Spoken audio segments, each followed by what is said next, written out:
നമസ്കാരം. മറ്റൊരു വീഡിയോയുമായി വീണ്ടും പ്രേക്ഷക മുമ്പിലെത്തിയാണ്. വീഡിയോ താരസംഘടന അമ്മയുടെ ഇലക്ഷൻ്റെ ചിത്രം തെളിഞ്ഞിരിക്കുന്നു. അതിലേറ്റവും പ്രധാനപ്പെട്ട വാർത്ത അൻസിബ ഹസന് എതിരില്ലാതെ ജോയിൻറ്റ് സെക്രട്ടറി ആയിരുന്നു. വലിയ ആരോപണമൊക്കെ ആയിട്ട് അൻസിബയ്ക്കെതിരെ അനൂപ് ചന്ദ്രൻ വന്നിരുന്നു. എന്നാൽ അൻസിബയ്ക്ക് എതിരാളിയില്ല. നിരവധി ആളുകൾ അവിടെ പത്രിക കൊടുത്തു, എല്ലാവരും പിൻവലിച്ചു. അൻസിബ ഹസൻ എതിരില്ലാതെ ഇപ്പോൾ തിരഞ്ഞെടുത്തിരിക്കുന്നു. അത് ഏറ്റവും പ്രധാനപ്പെട്ട വാർത്തയാണ്. ഇനി അതിൻ്റെ ചിത്രം ഞാൻ മൊത്തത്തിൽ പറയാം. എതിരില്ലാതെ ഒരു സ്ഥലത്തേക്ക് മാത്രമാണ് ഒരു പെൺകുട്ടി തിരഞ്ഞെടുത്തിരിക്കുന്നു, അൻസിബ ഹസൻ. അത്രമാത്രം ആട് വർക്ക് ചെയ്ത ഒരു പെൺകുട്ടി തന്നെയാണ് എന്ന കാര്യത്തിൽ അവിടെയുള്ള ആർക്കും ഒരു പരാതിയില്ലാത്തതിൻ്റെ തെളിവാണ് അൻസിബ ഹസൻ എതിരില്ലാതെ തിരഞ്ഞെടുത്തിരിക്കുന്നത്. അതോടൊപ്പം തന്നെ ഇപ്പോൾ ബാക്കി എല്ലാ സ്ഥലങ്ങളിലും ഇലക്ഷൻ ഉണ്ട്. ഇപ്പോൾ ചിത്രം തെളിയുമ്പോൾ വേറൊരു പ്രധാനപ്പെട്ട കാര്യം, ബാബുരാജ് രാജിവെച്ച കാര്യം പറഞ്ഞിരുന്നു. നവ്യ നായർ രാജിവെക്കുമെന്നൊരു സൂചന വെച്ച് നവ്യ നായരും രാജിവെച്ചിരിക്കുന്നു. അതോടൊപ്പം തന്നെ ഇന്നലെ തന്നെ സുരേഷ് കൃഷ്ണ രാജിവെച്ച കാര്യം പറഞ്ഞു. അതോടൊപ്പം തന്നെ മറ്റൊരു പെൺകുട്ടി കൂടെ രാജിവെച്ചിട്ടുണ്ട്. ആ കാര്യവും അറിയിക്കുകയാണ്.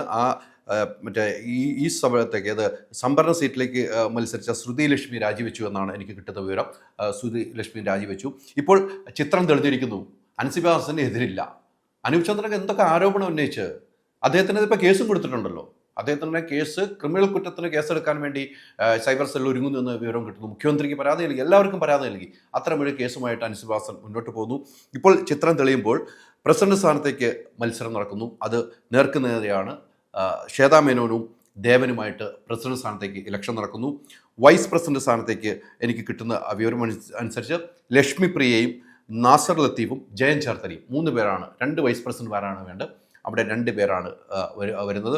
അതിനോടൊപ്പം തന്നെ ജനറൽ സെക്രട്ടറി സ്ഥാനത്തേക്ക് നേരിട്ട് മത്സരം നടക്കുന്നത് ബാബുരാജ് പിന്മാറിയതോടുകൂടി കുക്കു പരമേശ്വരനും രവീന്ദ്രനുമാണ് ജനറൽ സെക്രട്ടറി സ്ഥാനത്തേക്ക് മത്സരം നടക്കുന്നത്. പിന്നെ ജോയിൻറ്റ് സെക്രട്ടറി സ്ഥാനത്തേക്കായിരുന്നു. ജോയിൻറ്റ് സെക്രട്ടറി സ്ഥാനത്തേക്ക് എതിരില്ലാതെ ഇപ്പോൾ അൻസിബ ഹസൻ തെരഞ്ഞെടുത്തിരിക്കുന്നു. നിരവധി ആളുകൾ കൊടുത്തിരുന്നു. 13 പേരായിരുന്നു അവിടെ കൊടുത്തിരുന്നത്. അവിടെ ഇപ്പോൾ തെരഞ്ഞെടുപ്പില്ലാതെ വിജയിച്ചിരിക്കുന്നു. എക്സിക്യൂട്ടീവ് സംവരണ സീറ്റിലേക്ക് നീന കുറുപ്പും സജിത ബേട്ടിയും സരയു മോഹനും ലക്ഷ്മി പ്രിയയും ആശാ അരവിന്ദും ശ്രുതി ലക്ഷ്മിയും അൻസിബ ഹസനും അഞ്ജലി നായരുമാണ് മത്സരത്തിനുണ്ടായിരുന്നത്. അവരെല്ലാവരും പിൻവലിച്ചു വന്നിട്ട് ഇപ്പോഴുള്ള മത്സരത്തിൽ വരുന്നത് നീന കുറുപ്പും 4 പേരാണ് വേണ്ടത്. 5 പേര് മത്സരത്തിലുണ്ട്. നീന കുറുപ്പുണ്ട്, സജിത ബേട്ടിയുണ്ട്, സരയു മോഹനുണ്ട്, ആശാ അരവിന്ദുണ്ട്, അഞ്ജലി നായരുണ്ട്. അങ്ങനെ 5 പേര് മത്സരത്തിലേക്ക് വന്നിരിക്കുന്നു. അതുകൊണ്ട് അവിടെ ഒരു മത്സരം നടക്കുമെന്നാണ് എനിക്ക് കിട്ടുന്ന വിവരം.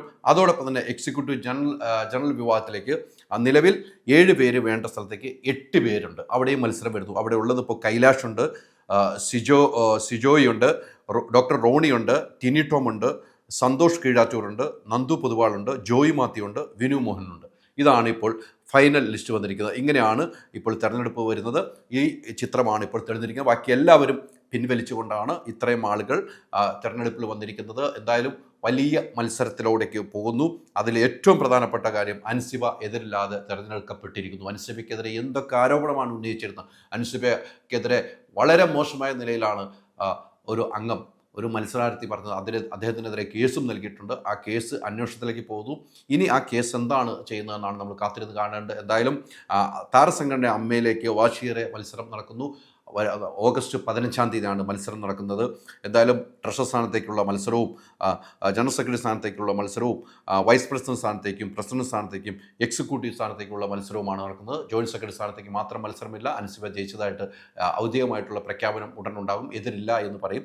പ്രഖ്യാപനം ഈ പറയുന്ന പോലെ ഓഗസ്റ്റ് 15-ാണ്. പക്ഷേ എതിരില്ല എന്ന് കൃത്യമായി പറയേണ്ടതായി വരും. എന്തായാലും കാത്തിരുന്ന് കാണാം. ആരോപണങ്ങൾ പലതും ഉന്നയിച്ചു. പല ആളുകൾക്കെതിരെ ആരോപണം ഉന്നയിച്ചവർ എല്ലാം മനസ്സിലാക്കുക. ആരോപണം ഉന്നയിക്കാൻ ആർക്കും കഴിയും എന്ന കാര്യത്തിൽ ഒരു വ്യത്യാസമില്ല. ഇനിയുള്ള ദിവസങ്ങളിൽ എന്തൊക്കെയാണ് എന്നുള്ളത് നമുക്ക് കാത്തിരുന്ന് കാണാം. പല വാർത്തകളും ഇനിയുള്ള ദിവസങ്ങളിൽ പുറത്തു വരുമെന്നുള്ള കാര്യത്തിൽ യാതൊരു സംശയമില്ല. അൾട്രാ മോഡേൺ കിച്ചൺ ഡിവൈസസ്, ഒരു കിച്ചണിൽ വേണ്ട എല്ലാ ലേറ്റസ്റ്റ് ബ്രാൻഡുകളും ഇവിടെയുണ്ട്. ലോകോത്തര ബ്രാൻഡുകൾ, original products, wide range. MyG future. പൂവ് പോലൊരു പുട്ടുണ്ടേ അജ്മിയുടെ പുട്ടും. വിളമ്പാം നല്ല വിശേഷം. അജ്മി സ്റ്റീം മെയ്ഡ് പുട്ടുപൊടി.